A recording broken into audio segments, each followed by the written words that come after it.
اهلا بيكم في حلقه جديده من هجرب اقول. في حلقه النهارده هنجرب برجر مصري 100%، بافلو برجر وهولمز برجر، بس مش هنجرب منه برجر بس. يلا بينا نشوف هنجرب ايه من المطعمين.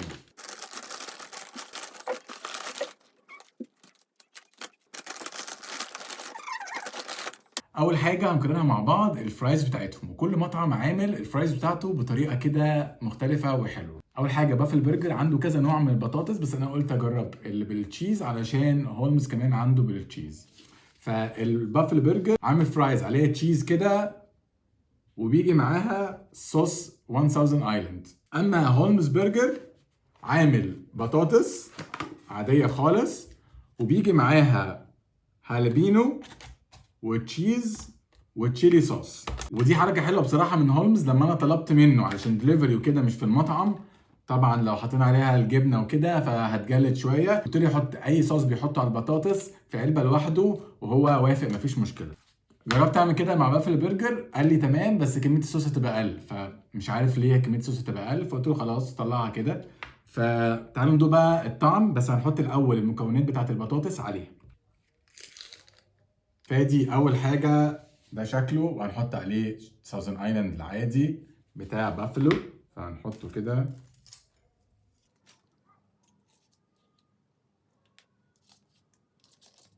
ده شكل بطاطس هولمز.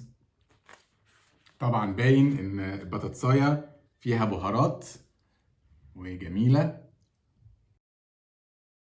طعم البطاطس بتاعتهم يا جماعه تحفه، البطاطس فيها كده مظبوطه، وطعم السبايسي فيها مش بطاطس كده وخلاص. فتعالوا نحط الجبنه عليها. طبعا كميه الجبنه كتيرة جدا. طبعا هولمز بيجيب جلافز ومنديل ومعاه شوك ومعالق، وبرده بافلو نفس الكلام بيجيب جلافز، فدي حاجة هتحسب لهم. هننزل الجبنة. تاني حاجة هننزلها الهالبينو.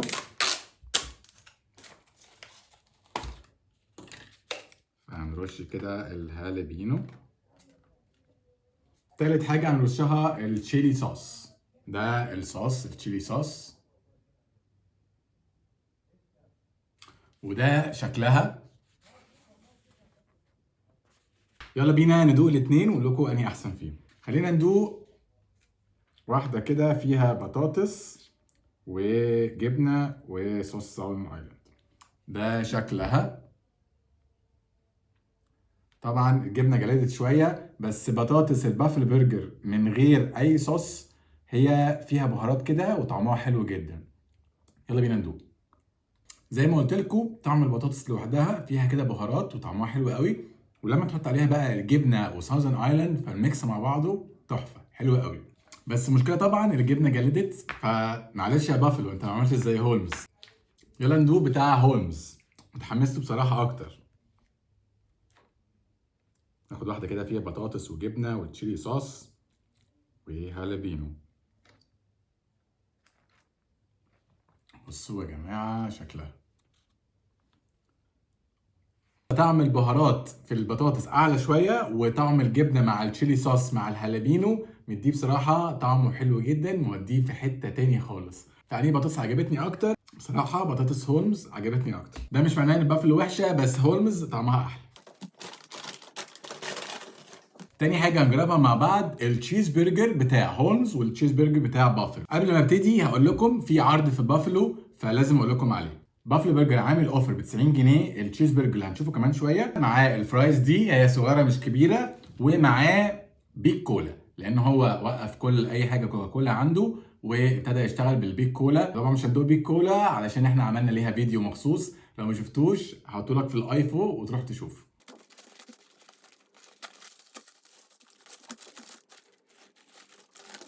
طيب ده شكل البافلو برجر من فوق. بصراحة العيش شكله طازة وحلو جدا، والصوص زي ما انتم شايفين هو حاطط قطعة البيف فيها صوص كتير قوي، وتحت قطعة البيف حاطط خيار مخلل وطماطم. زي ما انتم شايفين كده العيش طازة جدا ومتحمص في زبدة. وده شكل البرجر بتاع هولمز. طبعا العيش بتاعه يا جماعة مميز جدا برضو وطازة، وحط جبنة كتير فوق قطعة البرجر وقطعتين مخلل، ومفيش حاجة من تحت خالص، هو كل حاجة حاططها فوق. وفي حاجه في الاتنين هم حاطين الورقه دي عشان تعرفك انت جايب ساندوتش ايه، عشان ما نفتحش كل الساندوتشات عشان تشوف هو ايه، بس مش معلمين عليها، فانا مش عارف ليه. طيب زي ما انتوا شفتوا من شويه وريناكم الساندوتش من جوه عامل ازاي، بس في حاجه انا ما قلتهاش، ان بافلو برجر المفروض بيجي معاه طبق كده فيه بصل وخس وطماطم، بس هم غالبا نسيوا يحطوا. خلينا ندوق ساندوتشين وهنقول لكم انهي فيهم احلى بصراحه.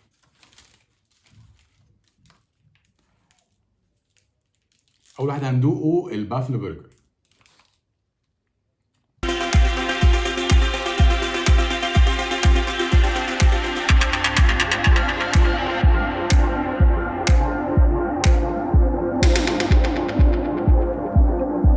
بالنسبه للبافلو طعمه حلو جدا، وطعم اللحمه حلو، وتحس ان انت تاكل فعلا طعم لحمه، وفيها كده طعم الشوي والصوص عليها، فانا بصراحه عجباني جدا.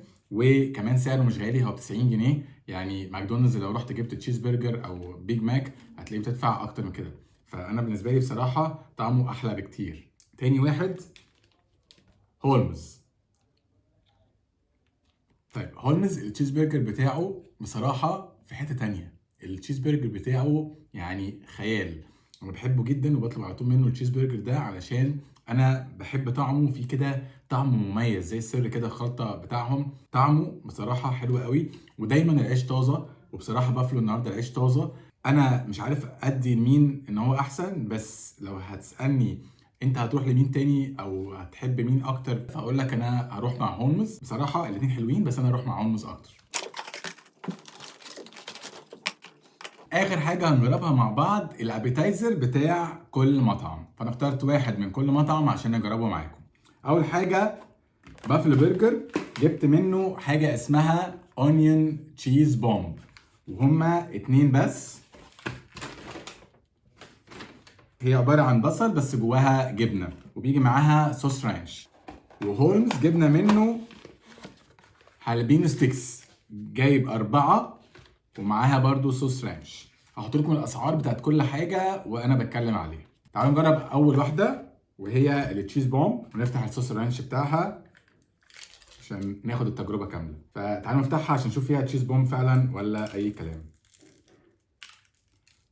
هي بصراحه البريدنج بتاعها هتشيل من عليها، فالبصل بان والبريدنج وقع كده وفيها شويه جبنه، فبدايه مش مبشره. تعالوا نجرب.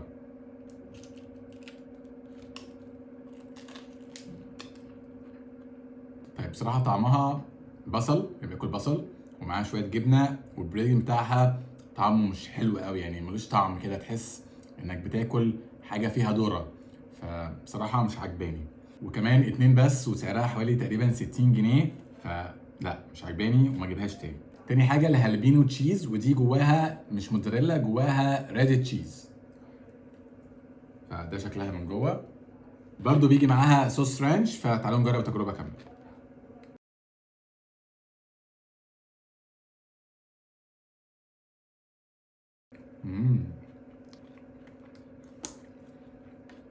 طعمها حلو جدا، طعم التشيز فيها عالي قوي، والبريدنج بتاعها خفيف كده وحلو، وصوص الرانش بتاعه تحسه فريش، او تحسه كده فيه لزعان، تحسه ان انت لسه عامله. الرانش بتاع بافلو معلب، فتحسه كده فيه طعم كده غريب شويه. فكمان الرانش بتاع هولمز عجبني اكتر، ف لا هروح طبعا مع هولمز. طبعا في اخر الحلقه لازم اقول لكم اكتر حاجه عجبتني، بصراحه هولمز عجبني اكتر. ده مش معناه ان بافلو وحش، بس بافلو الاونيون رينجز بتاعته ما عجبتنيش خالص، لكن هولمز كل حاجه فيه عجبتني. ممكن يكون في حاجات تاني عند بافلو انا ما جربتهاش وحلوه، فلو انت بتاكل من عنده اكتب لنا في الكومنتات ايه اكتر حاجه عجبتك، واكتبوا لنا في الكومنتات مطاعم تاني مصريه نقارنها ببعض. ولو ما شفتش الحلقات اللي فاتت روح شوفها، ولو لسه ما عملتش اشتراك اشترك، وما تنساش اللايك. وبس كده، سلام.